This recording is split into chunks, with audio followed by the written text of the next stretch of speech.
Olha, no vídeo de hoje eu vou te mostrar 10 gráficos. Talvez mais, talvez menos, eu não contei quantos gráficos eram.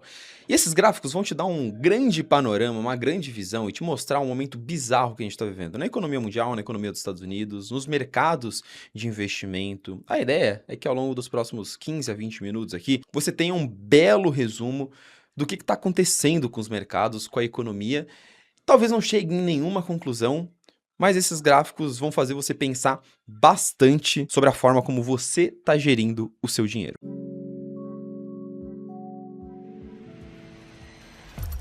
Antes de começar o vídeo e mostrar esses gráficos, devo te fazer um lembrete que se enquanto você estiver vendo os gráficos e falando, meu Deus do céu, eu não tenho a menor ideia do que fazer com o meu dinheiro, eu não tenho a menor ideia de como investir no meio desse cenário caótico aqui que o Gabriel está me mostrando, eu posso trocar uma ideia com você, bater um papo contigo 100% gratuito, sem compromisso nenhum, no WhatsApp e te dar um direcionamento sobre como posicionar a sua carteira para os seus objetivos, fazer uma análise do seu perfil e te passar um direcionamento para a sua carteira de investimento. Tudo isso no WhatsApp de forma 100% gratuita, não estou te vendendo nada. É só eu tentando compartilhar um pouco do meu conhecimento, do conhecimento do meu time sobre investimentos. Se ao longo dos próximos 15 a 20 minutos você sentir essa necessidade, que quer bater esse papo comigo, primeiro link aqui na descrição e nos comentários, você clica e cai direto no meu WhatsApp. Não precisa me dar nome, e-mail, não precisa passar nada pra mim. Você só vai cair direto no meu WhatsApp e vai falar, Gabriel, vamos falar aqui, cara. E eu vou falar, beleza.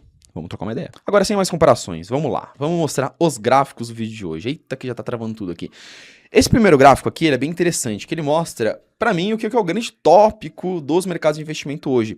Inflação nos Estados Unidos. Esse gráfico aqui ele é muito doido, né? Que ele mostra a comparação da trajetória da inflação nos Estados Unidos de 2014 até quando? 2030, né? 2030 não chegou ainda. E ele sobrepõe com a inflação a partir de 1966 nos Estados Unidos.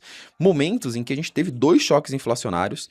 Um choque inflacionário, na verdade, né? E depois o Fed fazendo um movimento para tentar conter a inflação. Ele consegue conter a inflação, dando um choque de liquidez no mercado, subindo a taxa de juros, mas logo em seguida a gente tem um contexto macroeconômico muito complicado, né? De dívida muito alta, de gastos descontrolados do governo e de um choque energético, um choque do petróleo, que faz o quê? Pum! Uma segunda grande onda energética. Uma grande onda energética não, uma grande onda inflacionária. E os investidores olham para isso, né, e traçam paralelos com o que está acontecendo nesse momento. Inclusive, um gráfico de hoje, do momento que eu estou gravando esse vídeo está sendo gravado no dia 11 de junho, inclusive se vocês ouvirem gritaria, é porque tá rolando o jogo da Copa do Mundo aqui no escritório, né?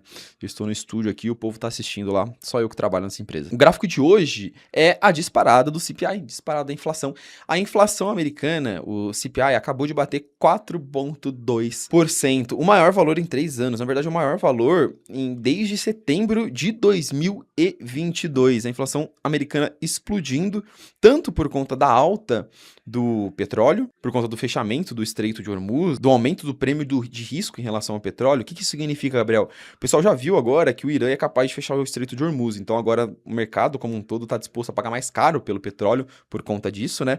Mas também por questões estruturais nos Estados Unidos, né? A gente está vendo uma economia americana muito forte, muito resiliente, mercado de trabalho forte, consumo forte, né? Desemprego em baixa. Então tudo isso está forçando a inflação dos Estados Unidos para cima e está fazendo com que o Banco Central americano, o Fed, tenha um desafio muito grande, não saber o que fazer dentro desse cenário. E olha que interessante, o desafio, né, do Fed ao longo desses próximos anos, deixar a taxa de juros alta nos Estados Unidos significa que os Estados Unidos vai pagar cada vez mais caro pela sua dívida. E a dívida dos Estados Unidos em relação ao PIB está no maior valor desde a Segunda Guerra Mundial. Um outro gráfico eu poderia ter colocado aqui, mas acabei esquecendo. Então, se ele deixa a taxa de juros alta, ele acaba com o fiscal do país, né, com a situação fiscal do país.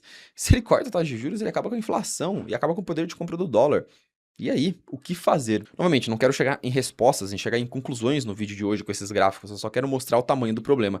Até porque não existem conclusões, né? Se os principais economistas do mundo não sabem o que fazer com esse cenário, com esse problema, imagine eu. Mas qual que é o grande efeito, tá? E o que tá mexendo com os mercados de investimento? Eu mostrei um gráfico que era o principal gráfico em termos econômicos, né? Pra gente ter uma visão da economia global, qual que é o principal tópico do ponto de vista econômico no mundo hoje. Agora, do ponto de vista de mercado, é esse gráfico aqui.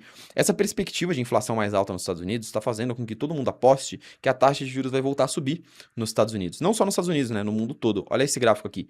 Esse gráfico é o rendimento da taxa de juros longa, né? O quanto que o investidor acredita que vai estar a taxa de juros de um país daqui a 10 anos, né? Ou quanto que ele cobra para emprestar dinheiro para esse país, enfim. Tem várias interpretações da taxa de juros de 10 anos aqui. Só que quando a gente pega a taxa de juros de 10 anos do Japão, de 30 anos na verdade, né? Do Japão, dos Estados Unidos, da Alemanha e do Reino Unido, então a gente tá pegando aqui 4 das principais economias do mundo, todas essas taxas de juros estão subindo. O que isso significa? Isso significa que o mercado está apostando ou uma crise de dívida mundial, ou seja, tá todo mundo endividado, vai rolar uma quebradeira em algum momento, eu que não vou segurar essa pica. No bom português pode ser essa uma interpretação, e a segunda interpretação é o mercado está precificando uma crise inflacionária global. Isso vai forçar os bancos centrais do mundo a deixarem a taxa de juros mais alta por muito mais tempo. O que isso vai causar nos mercados, cara? Eu não sei. Um mundo extremamente endividado, que é o que a gente tá hoje, a gente tá no recorde da relação dívida pública PIB, com um mundo extremamente endividado, como que as economias vão suportar anos seguidos de taxas de juros nas alturas, tendo que pagar trilhões e trilhões e trilhões de dólares, euros, para o serviço da dívida? Ao mesmo tempo, como que a economia global vai se comportar se esses países cortarem a taxa de juros ou deixarem a taxa de juros baixa para não ter que pagar mais dívida, e isso causar uma disparada da inflação e uma desvalorização das moedas fiat ao redor do mundo? Talvez por isso que a gente tenha visto ao longo do último ano uma valorização tão grande do ouro. O próprio Rei Dalio, ele, nos textos que ele fez, nos últimos textos que ele fez, inclusive... Cadê o livro do Rei Dalio? Aqui, ó. Vai cair tudo ali, hein? Vai não. Baita livro. Puta livro. Changing World Order, Mudança da Ordem Mundial, do Rei Dalio. Recomendo bastante, todo mundo aqui no canal leia. Eu já fiz vários vídeos sobre esse livro. Talvez eu faça um vídeo resumindo esse livro inteiro. É um livrão. E o Rei Dalio, ele fala, cara, que tudo que tá acontecendo agora... Eu já fiz vários vídeos sobre o Rei Dalio nos últimos 6 meses, tá? Ele fala que tudo isso que tá acontecendo agora é sintomas de falência de nações, de mudança da ordem global. E ele fala que, nesses momentos, as moedas fracas perdem valor e as moedas duras, né, as hard assets, hard money, ganham valor. E ele cita isso como um exemplo da tese dele para estar comprando ouro e Bitcoin. E ele falou, né, que o investidor teria que ter, eu acho que 15% ou 30% do portfólio em ouro, em hard money, né, que é esse dinheiro difícil de morrer. Então é interessante, né, um dos principais investidores de todos os tempos, olhando para esse gráfico aqui e chegando em conclusões que são conclusões preocupantes. Cara, eu queria que esse vídeo tivesse 20 minutos, eu gastei 10 minutos nos 2 primeiros gráficos. Mas vamos lá, o que a gente tem mais de gráfico aqui? Ah, esse daqui é interessante, cara. É um gráfico que mostra uma descorrelação muito grande da economia, do sentimento dos americanos com a economia de fato. O desemprego está em baixa nos Estados Unidos, o consumo está em alta, a economia está pungente e o sentimento do consumidor, ou seja, o quanto que o consumidor, que o cidadão americano, ele acha que a economia está melhorando ou vai melhorar em comparação, em relação ao futuro, é o pior sentimento do consumidor desde a história, né? Desde que esse indicador foi criado. Gabriel, o que justifica isso? Uma das coisas que pode justificar isso é a inflação alta, né? O cara, ele tá consumindo muito, o cara, ele tá gastando muito, ele tá empregado, então ele tem dinheiro, ele gasta dinheiro, mas ele sente que o dinheiro dele não rende. Porque o poder de compra dele tá caindo muito, porque a inflação está muito alta. Então aquela história, né? O brasileiro, ele gasta 100 mil reais num carro, mas ele gasta 100 mil reais numa porra de um Renault Kwid. Então ele sente que ele não tá gastando dinheiro, né? Que o dinheiro dele não vale nada. Que o sentimento dele é um sentimento muito ruim. Mas ele tá gastando, né? Então o dado macroeconômico ali mostra a inflação subindo, consumo, as pessoas estão empregadas e tudo mais, mas o sentimento do investidor, da pessoa, do cidadão, é completamente diferente. Agora vamos olhar, sair da macroeconomia e olhar mais micro, né? Saímos do macro e vamos olhar pro micro aqui dos mercados. Saudade de aula de microeconomia na faculdade, viu? Era a matéria que eu mais gostava. Eu fiz economia, para quem não sabe dessa informação. Primeiro indicador, Warren Buffett Indicator, que é o indicador que o Warren Buffett usa para dizer se os mercados estão sobrevalorizados ou não, se a gente está em uma bolha ou não está. Bateu a máxima histórica. Que indicador é esse? Esse indicador, ele marca o retorno, na verdade, o valor, né, das empresas americanas, o quanto que todas as empresas americanas valem na bolsa. Então, o valor do S&P comparado ao PIB dos Estados Unidos. Esse valor bateu 240%. Então, as empresas americanas valem 2 vezes mais do que o PIB americano. Segundo o Warren Buffett, né, esse indicador não deveria passar de 100%, senão é uma bolha, não sei o que, não sei o que, não sei o que. E a gente continua, né, tendo ali uma descorrelação que mostra como esse indicador está subindo, né. O que ele mostra? Ele mostra o seguinte: os investimentos estão se valorizando num ritmo mais rápido do que a economia real. Vou repetir essa frase. A bolsa americana, ela cresce num ritmo mais rápido do que a economia americana. O que isso significa? tá tendo uma descorrelação entre o quanto que as empresas se valorizam na bolsa e o quanto elas realmente geram de valor dentro da economia americana. Dizem que esse indicador aqui é um indicador de bolha, né? Mas ele não para de subir há muito tempo, né? Então, em tese, a gente estaria há muito tempo numa bolha. Outro indicador, outro gráfico micro, para mim, esse daqui é um dos mais legais no momento, né? A gente analisar a performance desde 2023, né? Por que desde 2023? Foi quando acabou aquela ressaca pós-Covid, né? 2022, tudo caiu e tal. E em 2023 as coisas começaram a subir e não pararam de subir até agora. Quer dizer, o Bitcoin parou de subir, né? Quando a gente pega toda a performance do S&P, a gente vê que o S&P, ele se valorizou muito menos do que ele deveria se valorizar se a gente tirar as empresas de inteligência artificial. Vou falar de outra forma. Se a gente pegar só as ações de inteligência artificial do S&P, elas subiram muito mais do que as empresas que não são de inteligência artificial do S&P. Então a gente consegue dizer que o mercado, desde 2023, ele está monotemático, né? Ele só olha para uma tese, a tese de inteligência artificial. E aí a gente começa a juntar todos os gráficos desde o começo do vídeo, né? A economia americana, ela tá num cenário de inflação alta, ela tá extremamente endividada, as empresas da bolsa americana crescem muito mais do que a economia dos Estados Unidos e as empresas que carregam esse crescimento são empresas de inteligência artificial. Então, de fato, é um mercado overalocado, overapostando em uma tese em específico. E a gente chega num momento em que o mercado ele já começa a precificar um efeito, um crescimento muito grande dessas empresas, não só dessas empresas, né, da bolsa como um todo. Esse gráfico, a linha vermelha dele, mostra o valuation do S&P, né? O que é isso, basicamente? O quanto que as empresas do S&P valem, como um todo, em comparação com o que elas geram de receita. E esse valuation, ele está muito próximo da máxima histórica, ele está muito próximo da banda superior dessa série histórica, né? E o fato curioso aqui é que ele está muito próximo dessa banda superior há muito tempo, né? De 2017 a 2021, praticamente, salvo raras exceções, esse valuation esteve elevado.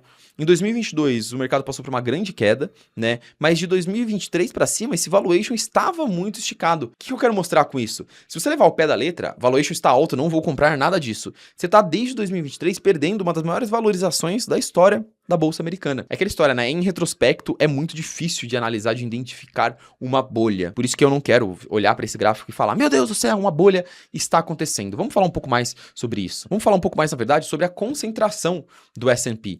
Esse gráfico aqui mostra uma junção de indicadores para dizer o quanto que o mercado, o S&P, né, a bolsa americana, está concentrada e com valuations altos. Novamente, é um indicador que mostra que a gente está muito próximo da máxima histórica, né? Em outros períodos que a gente atingiu esse valor foram períodos de bolha, perdão, crise de 29, bolha.com em 2000. E esse indicador aqui, esse gráfico aqui, na verdade, ele é um pouquinho mais elucidativo para o que eu quero mostrar. Ele mostra a diferença entre as ações, o 20% que mais gera retorno no S&P e o 20% que menos gera retorno. Traduz, Gabriel. Se você pega as 500 empresas do S&P e pega a diferença entre as 100 melhores e as 100 piores, essa diferença ela é grande ou é pequena? E a gente está na segunda maior diferença da história, comparado com fevereiro de 2000, bolha.com. Por que isso? Porque dentre as 100 maiores empresas do S&P, tem muita empresa de inteligência artificial e elas estão subindo muito e as outras não estão subindo quase nada. Praticamente não estão subindo ou estão caindo. Isso gera esse gap, né? Essa diferença, esse distanciamento muito grande. Então, esse gráfico aqui, para mim, ele reforça muito, né? Junto com esse gráfico aqui, os dois reforçam muito essa questão do mercado concentrado, do mercado monotemático e desse risco, né, da inteligência artificial não suprir as expectativas. E falando em expectativa, qual que é a grande expectativa em relação à IA? Geração de receita, né, crescimento, de que você está investindo na tecnologia que vai ditar a economia mundial para a próxima década. E por que eu não acho que a gente está numa bolha ainda, tá? E aqui é achismo, eu não faço nada com essa informação. O Gabriel não acha que estamos numa bolha, então vou colocar todo o meu dinheiro em empresas de inteligência artificial. Calma, eu não faço isso com o meu dinheiro. Quer saber o que eu faço com o meu dinheiro e como que eu tô investindo em inteligência artificial? Eu já falei, me chama no WhatsApp, a gente bate um papo. Não vou dar nenhuma recomendação de investimento num vídeo público sem te conhecer antes. Mas por que eu não acho que nós estamos numa bolha ainda? Olha esse gráfico aqui. Ele mostra, nos últimos anos, pega o gráfico da direita, tá? Ele pega a Amazon, Google, Meta, Facebook e Microsoft. E ele mostra o preço, né? Então, basicamente, a valorização dessas ações e o crescimento da receita, dos earnings, né? O quanto que as empresas estão vendendo mais, crescendo de receita e o quanto que elas estão se valorizando. E olha como a linha azul escura com a azul clara se acompanham. Então isso é o oposto de uma bolha, né? As ações estão se valorizando muito, Gabriel, estão se valorizando muito, sim, mas a receita delas estão crescendo também. Então o mercado está apostando muito no futuro, nesse crescimento de receita futuro, que vai ser acelerado, que vai crescer cada vez mais, mas essas empresas estão entregando esse crescimento de receita agora. Qual que é a pica aqui? Qual que é o risco? O risco é elas pararem de entregar esse tipo de resultado, né? Então, o que que poderia, qual que é a interpretação aqui desses gráficos? O que que poderia causar um grande choque nos mercados? As empresas de IA começarem a entregar crescimento abaixo do esperado. Porque, por enquanto, o IA não está decepcionando em termos de adoção. Os produtos são muito bons. A adoção de IA no mundo está explodindo. Adoção empresarial, adoção B2B, adoção de pessoas, a substituição da mão de obra humana pela inteligência artificial está acontecendo num ritmo muitíssimo acelerado. Isso está fazendo com que essas empresas vendam para um caramba. Logo, elas estão valorizando pra caramba na bolsa porque tá todo mundo vendo isso. O grande problema é, esse crescimento estagnar. Ah, Gabriel, mas o lucro? Ninguém tá olhando para lucro agora. Por quê? Porque entende-se que está na fase de crescer, está na fase de desenvolver a tecnologia, não na fase de lucrar com ela. Mas, obviamente, existem sinais de exuberância. Esse último aqui não é um gráfico, tá? Mas é um dado extremamente relevante, né? Hoje é dia 11/6. Hoje foi basicamente o book da oferta da SpaceX, que vai ser listada amanhã. Cara, vou ler aqui para vocês. Só a demanda do retail, a demanda do varejo para a SpaceX ultrapassou 70 bilhões de dólares. A SpaceX está levantando 75 bilhões, ou seja, só o varejo, sem fundos de investimento e investidor institucional, levantaram quase toda a oferta. Colocar em perspectiva, o último recorde de demanda de levantamento de capital no IPO foi a Saudi Aramco de 30 bilhões. Então, só do capital varejo, a SpaceX levantou mais do que o dobro do que a Saudi Aramco levantou. 2,4 vezes mais do que o maior IPO da história. E a gente tem uma janela de IPO aberta em que a SpaceX... Ih, meu Deus do céu, o que eu fiz aqui? Pronto. A SpaceX, a OpenAI e a Anthropic, juntas, vão levantar mais de 4 trilhões de dólares dentro dessa tese de inteligência artificial. Então, sinais gigantescos de exuberância no mercado. Mas como a gente mostrou, né? São sinais que vem junto com uma entrega com crescimento tecnológico. A grande questão é como tudo isso no micro se comunica com o macro, que eu mostrei no começo desse vídeo. Sendo bem sincero, nós estamos em um dos momentos mais desafiadores de se investir na história. Não é nenhum exagero falar isso. A gente está vivendo a ressaca de uma pandemia histórica, a gente está vivendo recordes de endividamento mundial, a gente está vivendo uma crise inflacionária em todo o mundo e uma mudança completa na forma como todo mundo se relaciona entre si e como todas as empresas são geridas por conta da inteligência artificial, que talvez seja uma das top 3 inovações tecnológicas da história. Motor a combustão, eletricidade, internet e inteligência artificial. Esqueci alguma? Top 4? Tudo bem. E aí, quando você está vivendo uma das 4 maiores, está no centro da evolução, uma das 4 maiores inovações tecnológicas da história da humanidade, as coisas naturalmente ficam um pouco confusas. Gabriel, eu não tenho resposta pronta sobre o que fazer com o meu dinheiro dentro desse cenário. Na verdade, o meu maior medo é perder para a inflação. Eu te entendo, é o meu maior medo também. Ainda mais no Brasil, porque a nossa inflação é muito maior do que o IPCA mostra. O IPCA que é um indicador extremamente mentiroso. Mas me diz aqui embaixo, o que você acha de todos esses gráficos que eu mostrei aqui? O que você acha dessa situação econômica? Qual é a sua análise, a sua interpretação desse momento que o mundo está vivendo? Eu acho que a gente tem nesse vídeo bastante espaço para conversar aqui nos comentários e fazer muitas análises bem legais. Bem interessantes. Vamos conversar aqui embaixo. E como eu sempre falo aqui no canal, eu não gosto de fazer recomendação pública de investimento em nenhum vídeo. Eu tenho uma consultoria de investimentos para isso. Quiser conversar um pouco mais sobre o seu patrimônio e como se preparar, se proteger disso tudo que está acontecendo, o WhatsApp é aberto para a gente bater um papo 100% gratuito, não vou te cobrar nada. Vai ser curioso conversar sobre o assunto desse vídeo. Infelizmente um vídeo sem conclusão, mas às vezes é melhor a gente discutir do que a gente concluir. Até o próximo vídeo.